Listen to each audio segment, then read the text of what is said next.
memberi persembahan dalam nama Yesus. Haleluya.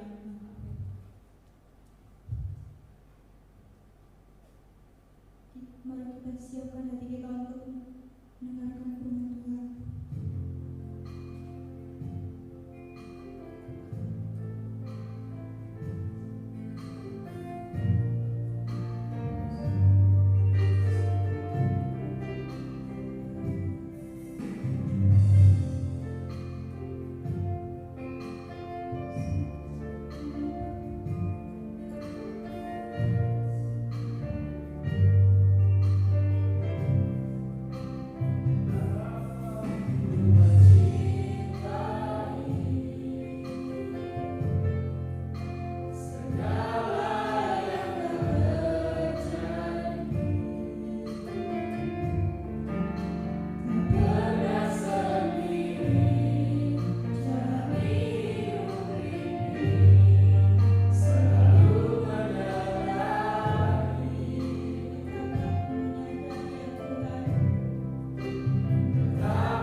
berkenan kepadamu dan menjadi dupa yang harum yang menyenangkan hati. Hari ini kami siap untuk diberkati oleh firman, sebab kami percaya seperti yang Kau firmankan, manusia tidak hidup dari roti saja, tetapi manusia hidup dari setiap firman yang keluar dari mulut. Biar setiap kami boleh diberkati oleh firman. Bekerjalah, berkaryalah ya Roh Kudus, urapi hamba-Mu, pakai hamba-Mu untuk menjadi saluran menyampaikan kebenaran firman. Dan biarlah Kau melawat umat-Mu di rumah masing-masing. Kami bersyukur menyerahkan ibadah ke dalam tangan kuasa-Mu, dalam nama Tuhan Yesus yang siap diberkati oleh Tuhan. Katakan bersama-sama, amin. Mari kita akan angkat Alkitab kita. Kita mau deklarasi bersama-sama sebelum kita mendengarkan firman Tuhan. Mari angkat Alkitab kita bersama-sama, kita katakan, aku percaya firman-Mu berkuasa. Aku percaya firman-Mu dapat merubah seluruh hidupku. Aku percaya firman-Mu ini adalah Tuhan sendiri. Aku siap untuk menerimanya dan melakukannya dalam nama Yesus. Katakan amin. Salam jemaat GBI WTC Karanganyar yang diberkati Tuhan. Tidak terasa kita sebentar lagi akan memasuki bulan Desember. Sejak bulan April sampai hari ini kita belum bisa bertatap muka atau beribadah secara offline di gedung gereja oleh karena pandemi COVID-19. Bulan Desember identik dengan Natal, dan tema Natal GBI secara keseluruhan di tahun 2020 adalah Immanuel, yang artinya Allah bersama atau Allah beserta dengan kita. Di dalam Matius 1 ayat 23. Seperti tema Natal Gereja Betel Indonesia, Immanuel, Allah beserta dengan kita. Kita semua selama masa pandemi merasakan penyertaan Tuhan yang luar biasa. Yang percaya katakan amin. Walaupun ada di masa sukar, tidak ada yang kekurangan. Haleluya. Tidak ada jemaat yang jatuh bangkrut. Haleluya. Tidak ada yang terpapar COVID-19. Haleluya. Malah di masa sukar bisa menolong orang lain. Wow, haleluya. Malah di masa sukar jemaat mengalami kelimpahan. Haleluya. Nah, hari ini kita akan melanjutkan tema, yaitu visitasi dari surga atau kunjungan dari surga bagian yang kedua.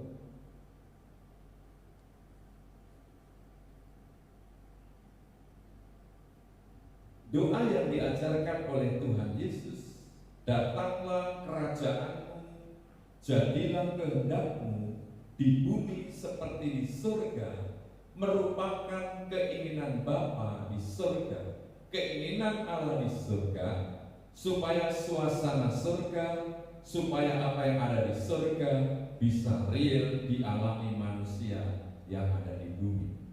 Jadi tidak usah nunggu mati baru merasakan surga.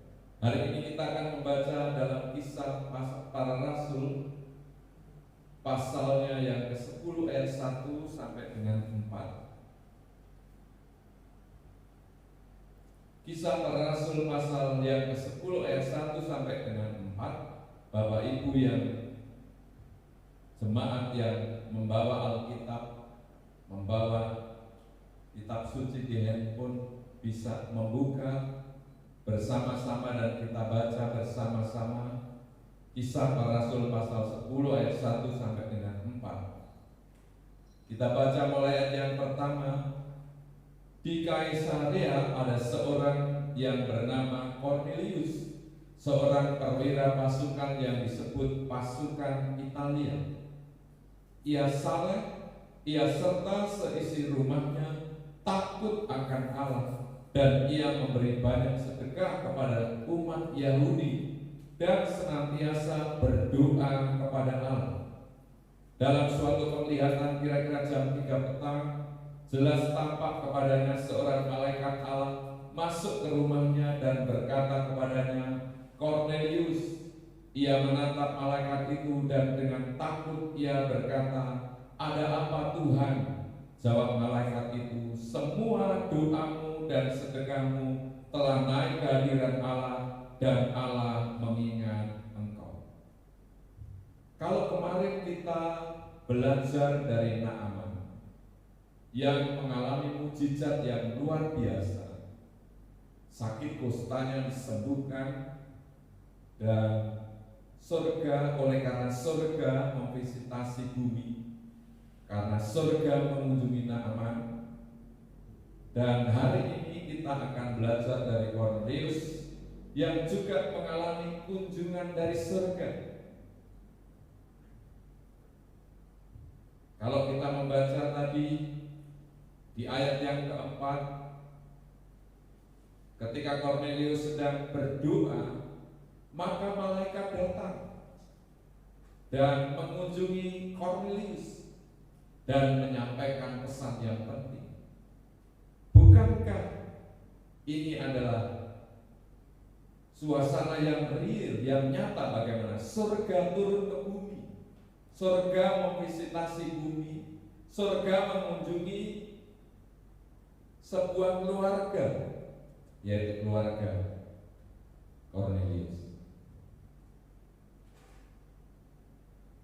Apa akibat surga memvisitasi atau mengunjungi keluarga Kornelius? Ayat yang ke-44 sampai dengan 48. Maka di sana dituliskan, Kisah Para Rasul pasal 10 ayat 44 sampai 48. Ketika Petrus sedang berkata demikian, turunlah Roh Kudus ke atas semua orang yang mendengarkan pemberitaan itu, termasuk Kornelius, termasuk istrinya, anak-anaknya, bahkan semua orang yang ada di rumah Kornelius. Dan apa yang terjadi kemudian? Dan semua orang percaya dari golongan bersunat yang menyertai Petrus tercengang-cengang karena melihat bahwa karunia Roh Kudus dicurahkan ke atas bangsa-bangsa lain juga, sebab mereka mendengar orang-orang itu berkata-kata dalam bahasa roh dan memuliakan Allah. Lalu kata Petrus, "Bolehkah orang mencegah untuk membaptis orang-orang ini dengan air, sedangkan mereka telah menerima Roh Kudus sama seperti kita?" Lalu ia menyuruh mereka dibaptis dalam nama Yesus Kristus. Kemudian mereka meminta Petrus supaya ia tinggal beberapa hari lagi bersama-sama dengan mereka. Wow, ternyata ketika surga mengunjungi bumi, ketika surga mengunjungi Kornelius, maka keluarga Kornelius menerima Roh Kudus, menerima karunia Roh Kudus. Bahkan Alkitab mencatat mereka berkata-kata dalam bahasa roh dan mereka memuliakan Tuhan. Bahkan kemudian mereka dibaptis dan menerima keselamatan dan pengampunan dosa serta hidup kekal dalam Kristus Yesus. Keselamatan yang dinantikan oleh banyak orang, keselamatan yang dicari oleh banyak orang. Ketika surga memvisitasi bumi, mengunjungi bumi, maka terjadilah itu dalam keluarga Kornelius. Hari ini siapa yang rindu mengalami visitasi atau kunjungan dari surga? Hari ini kita akan belajar ada dua alasan penting mengapa keluarga Kornelius mendapat visitasi, mendapat kunjungan dari surga. Yang pertama, Kornelius adalah seorang yang saleh. Ayat yang kedua dikatakan di situ, ia saleh, ia serta seisi rumahnya takut akan Allah. Saleh artinya hidup taat dan sungguh-sungguh menjalankan ibadah. Saya ulangi sekali lagi, saleh artinya hidup taat dan sungguh-sungguh menjalankan ibadah. Jadi kalau ada orang Kristen yang hidupnya tidak taat dan tidak sungguh-sungguh menjalankan ibadah, bukan orang saleh. Bapak Ibu yang dikasihi oleh Tuhan, masa pandemi adalah masa Tuhan sedang menguji umatnya. Apakah hidup saleh atau tidak? Hidup taat dan sungguh-sungguh menjalankan ibadahnya atau tidak? Kita semua sedang diuji melalui pandemi COVID-19 ini. Saya berdoa supaya Tuhan menjumpai saudara tetap hidup saleh seperti Kornelius. Sebab orang yang hidup saleh seperti Kornelius adalah orang yang akan mengalami visitasi dari surga, mengalami kunjungan dari surga. Hidup saleh adalah kehidupan yang mencerminkan karakter Kristus secara nyata di dalam dunia ini. Terhadap orang-orang yang hidup dalam kesalehan, Tuhan menganugerahkan janji-janji yang berharga dan besar. Wah, luar biasa. Ayo Bapak Ibu yang dikasihi oleh Tuhan dimanapun engkau berada, ayo hidup dalam kesalehan seperti keluarga Kornelius. Yang kedua, mengapa Kornelius mengalami visitasi kunjungan dari surga? Yang kedua, tadi sudah kita baca bahwa Kornelius dan seisi keluarganya hidup dalam takut akan Tuhan. Makna takut akan Tuhan adalah kepatuhan atau ketaatan kepada Tuhan. Orang yang takut akan Tuhan seperti Kornelius bisa dilihat melalui dua hal. Yang pertama, orang yang takut akan Tuhan seperti Kornelius, dia memiliki kehidupan, yaitu kehidupan di dalam doa.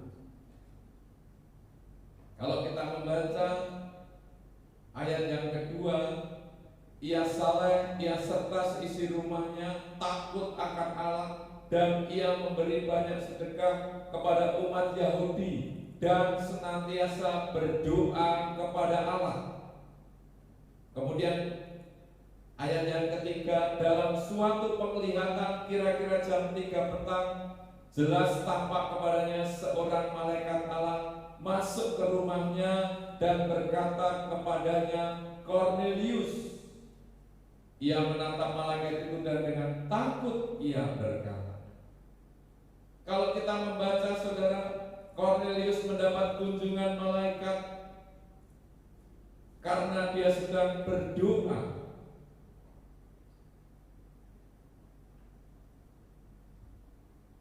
Alkitab mencatat Kornelius adalah seorang perwira, bukan perwira biasa, tetapi perwira yang senantiasa berdoa kepada Tuhan. Senantiasa berdoa artinya memiliki kedisiplinan dalam doa, terus menerus, bukan kadang-kadang berdoa, tetapi terus menerus memiliki kedisiplinan dalam doa. Saya percaya yang namanya seorang perwira pasti sibuk, pasti banyak pekerjaannya. Tetapi Alkitab mencatat Kornelius bisa mempunyai waktu disiplin dalam doa. Banyak jemaat yang sibuk juga ada, bekerja juga ada, tetapi tidak punya kedisiplinan dalam doa. Ada seorang hamba Tuhan namanya E.M. Bones berkata, doa adalah kesetiaan kepada Allah. Tidak berdoa adalah menolak Kristus dan meninggalkan surga. Kehidupan doa adalah kehidupan satu-satunya yang diperhitungkan surga. Wow. Itu sebabnya kenapa Kornelius diperhitungkan surga. Oleh karena Kornelius memiliki kehidupan disiplin dalam doa. Itu sebabnya orang, keluarga, gereja yang memiliki kehidupan doa yang disiplin, yang terus-menerus mudah mengalami visitasi dari surga dan mengalami banyak mukjizat terjadi dalam hidup. Sebab doa merupakan satu-satunya yang diperhitungkan di surga. Tuhan Yesus saja selama ada di bumi, Dia mengajar tentang doa dan menjadi teladan kehidupan dalam doa.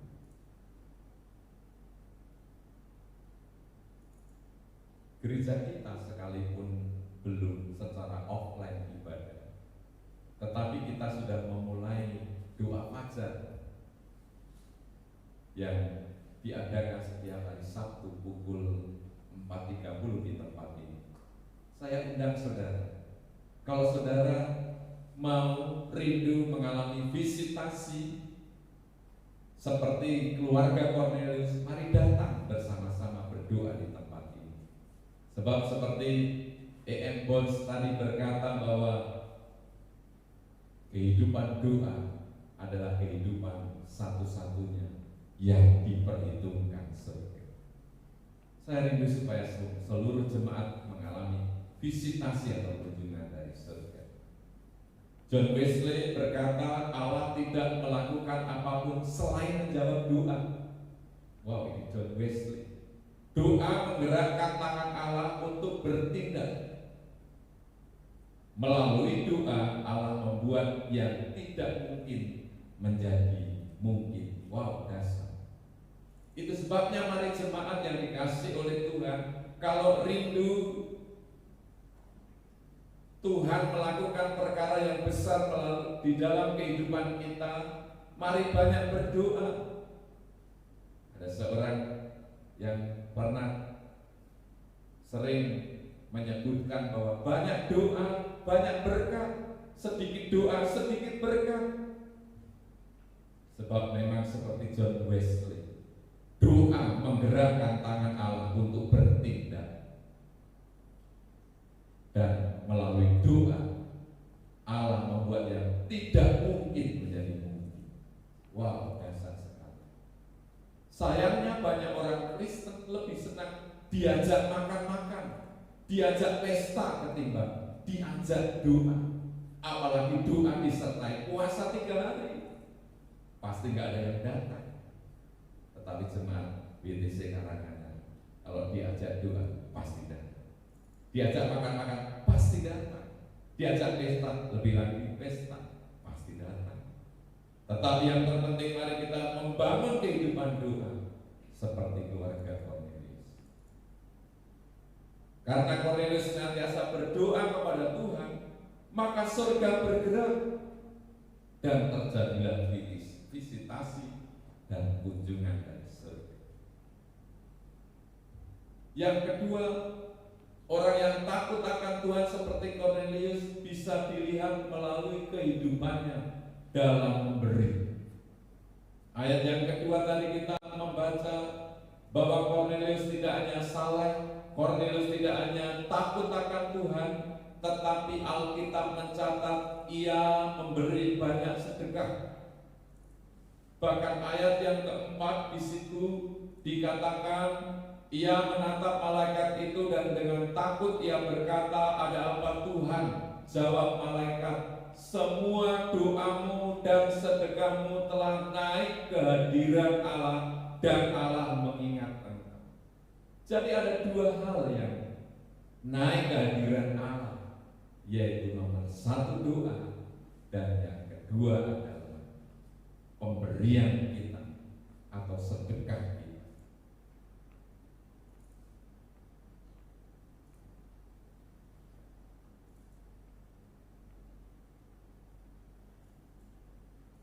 Kalau kita memberi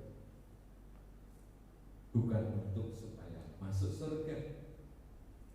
Saudara masuk surga oleh karena kasih karunia Allah. Yang percaya katakan amin.